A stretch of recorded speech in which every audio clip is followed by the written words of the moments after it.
Di sini saya akan bertanya seputar korupsi. Apa yang Ibu ketahui tentang korupsi pejabat publik? Korupsi itu berarti memperkaya diri, intinya itu. Jadi dia menyalahgunakan wewenang untuk kepentingan dirinya sendiri. Korupsi itu tindak kriminal seseorang. Korupsi bisa diartikan sebagai penyalahgunaan uang negara yang dimana Saya dari korupsi itu sendiri ya, korupsi itu kan berarti penyelewengan ya atau penyalahgunaan uang negara untuk kepentingan pribadi atau suatu individu lah ya.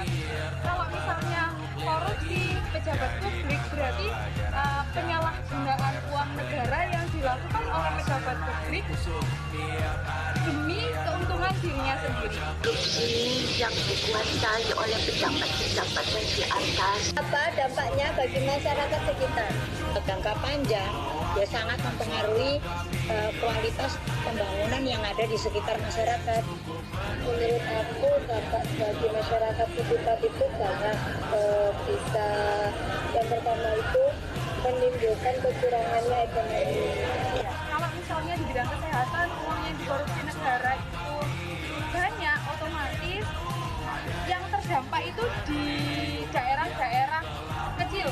Misalnya yang harusnya uangnya sekian didistribusikan ke negara terpencil yang fasilitas kesehatannya kurang karena uang tersebut dikorupsi, sehingga bisa saja daerah tersebut itu tidak terdampak fasilitas yang diberikan oleh negara. Dampaknya yaitu kita sebagai rakyat biasa merasa kekurangan semuanya, yaitu untuk memenuhi kebutuhan sehari-hari sulit. Bagaimana sih cara mencegah agar korupsi itu tidak terjadi? Cara mencegah korupsi itu pertama, pemerintah harus cari tahu dulu siapa yang korupsi. Terus setelah itu baru yang korupsi ini harus dikasih hukuman sesuai undang-undang yang sudah tertera. menurut saya geram sekali terhadap korupsi. Itu untuk saya sendiri itu pantas dihukum mati. Tetapi saja kita lihat dari segi kemanusiaan, bahwasanya Indonesia menganut kemanusiaan yang sangat tinggi. Kalau mereka dihukum mati itu sangat melanggar hak asasi manusia. Kalau untuk mencegah korupsi, korupsi itu sudah ada ya, Mas. Bukan mencegah, tapi bagaimana supaya korupsi itu tidak ada. Kalau untuk tidak ada, ya sulit. Tapi minimal diminimalisir bagaimana korupsi itu tidak terjadi.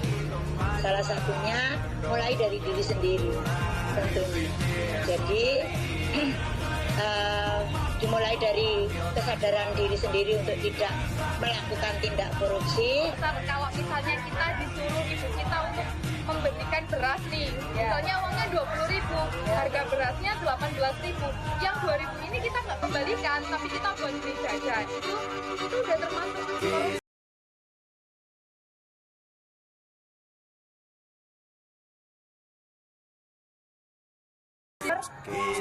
Menormalisasikan korupsi sejak dini. Harus saling mengatur,